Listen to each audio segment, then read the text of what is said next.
right, it is that time of the year, Valentine's Day, when people think about love and love conquering all. But of course, at some point, the conversation in a relationship switches to finances. We're joined by Jamie Gollenbeck of CIBC and Allison McGill of Wedding Bells magazine to navigate this thorny subject. Thanks for joining us. Thank you for having me. Pleasure. All right, so let's start with perhaps the emotional part of it. When people are in the full bloom of love, they don't think about the practical things in life. But if you're going to become a couple and you're going to try to move forward, this is a conversation you really have to have, even though it's not an easy one to have.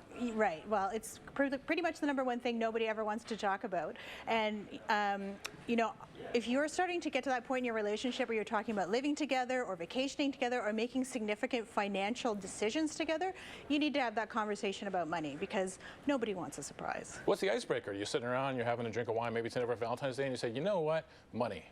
You just go for it? Just go for it. Well, honesty is the best policy, and that's a success to a great relationship. So again, it's not a comfortable subject. You're sitting here smiling going, geez, this is a loaded question. But you know, I really do counsel people to just kind of get it out there, whatever that looks like for you. And I think you'll agree with me on this one. Sure, absolutely. I think people need to have the conversation. There's no right time. Some people set certain times a month. I don't know if I would do it right before in bed, you know, while in bed, pillow talk. Or on Probably Valentine's not the best Day. time. Maybe or tomorrow. Valentine's Day, that's right.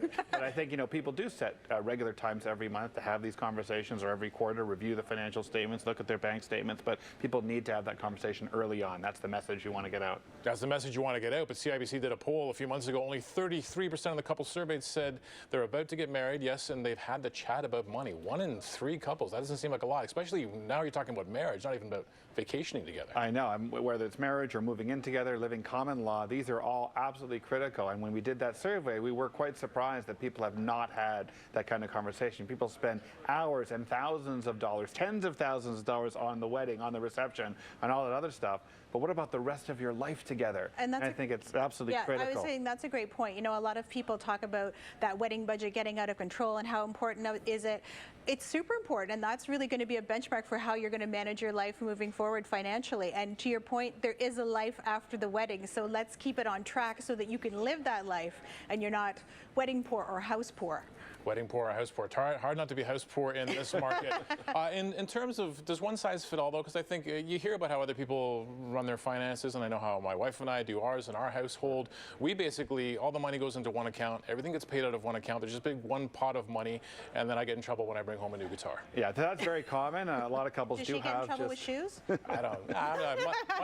As much as I talk about this stuff all day, my economic theory is basically the money comes in, the money goes out. I just hope there's some left for retirement. Exactly. Well, most people have joint account where everything goes in there, and that works fine for some people. Other people, there is actually very disparate income levels. So, for example, some people make way more than the other. One person may make the other. In which case, you know, you may have a sharing of expenses, especially if it's a second marriage, second relationship. People are coming in with different assets, different income levels. So each situation is unique. We think people should sit down either together or either with a third party, an objective financial advisor who can look at your entire situation and recommend an approach that's right for you, making sure that you take time to budget, not just for things like hydro and cell phones and food, but the bigger pictures, like goals, like buying that first home, going on that vacation, or maybe saving for a kid's education.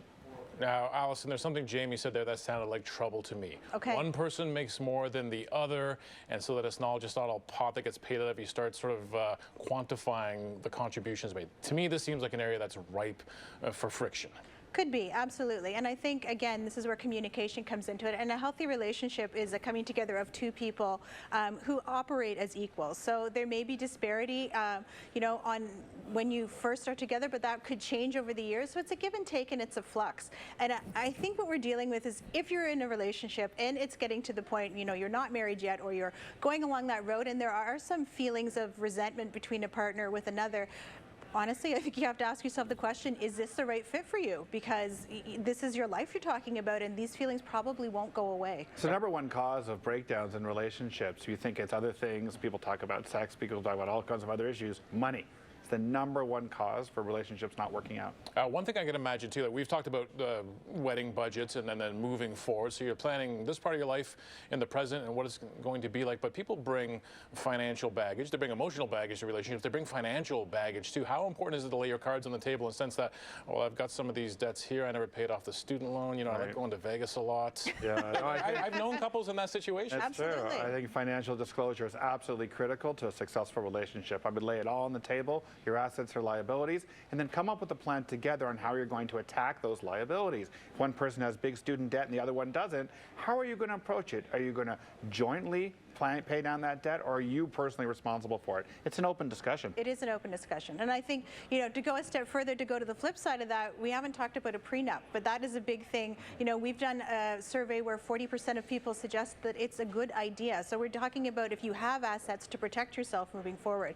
And, you know, I've heard so many times at wedding bells, prenup, such a romance killer. Can't think like that. Got to think practically. You've got to think about your future and protecting yourself. But that would seem to be a tough discussion. See, I'm lucky I didn't have to have that because when my wife and I got engaged, we both had about 5 cents to rub together. So there was no like, oh, you're going to take everything I have? Go ahead, take it. But I could imagine that is an even tougher one than saying, let's lay out our budgeting, our plans to say, listen, I come from a lot of money, you don't. I want to protect what's mine. Right. Sure, it's a tough conversation, but, you know, we're seeing couples getting married later and later. So people have acquired more things, they have more assets. You know, and again, I think if your relationship is solid, it's never going to be an easy conversation, but it shouldn't be a surprise if you're getting to the point where you're married that a prenup would be on the table. Just like it shouldn't be a surprise about what somebody's financial snapshot is. Right, and it's not necessarily prenup for marriage, but even a cohabitation agreement. People starting to live together, two people, opposite sex, same sex, you need to have a written agreement if there's a huge, look, if you both have nothing, then who cares? Like me, but we had nothing. Now we have a little bit more than nothing now. A little bit more than nothing. But I mean, if one of them, certainly if there's a big imbalance in terms of financial assets, if it's a second marriage, second relationship, or even a huge income disparity, I think it's very important people get professional, independent legal advice and get either a prenuptial agreement or a cohabitation agreement. The big one to me, when you mentioned, Allison, about people, you know, getting together and forming partnerships later in life, there could be real estate involved. But to me, that would be a huge one, and particularly in some of the hot markets. You might have an asset worth $800, $900 million. I mean, people have homes, people have second homes, they have all kinds of assets now, because, you know, and when we're getting into talking about second marriages, we're talking about another, you know, age bracket. So again, yes, of course, you want to protect yourself and your real estate and those assets. So never easy to have these chats, but super important. Yeah, that's the most important message, is have the conversation between yourselves. And if you have difficulty doing that, there are lots of people that can help you, whether it's your financial advisor, whether it's a lawyer, but get advice. And have that conversation February 15th and forward. Leave it at the discussion. Leave it off for tonight. That's right. Maybe not for tonight. Might be a romance killer. Thanks so much for your time, Jamie and Allison. That was Allison McGill, editor-in-chief at Wedding Bells Magazine, and Jamie Gollenbeck, managing director of tax and estate planning at CIBC Wealth Strategies Group. Well, stay with us. We got a lot more show coming up.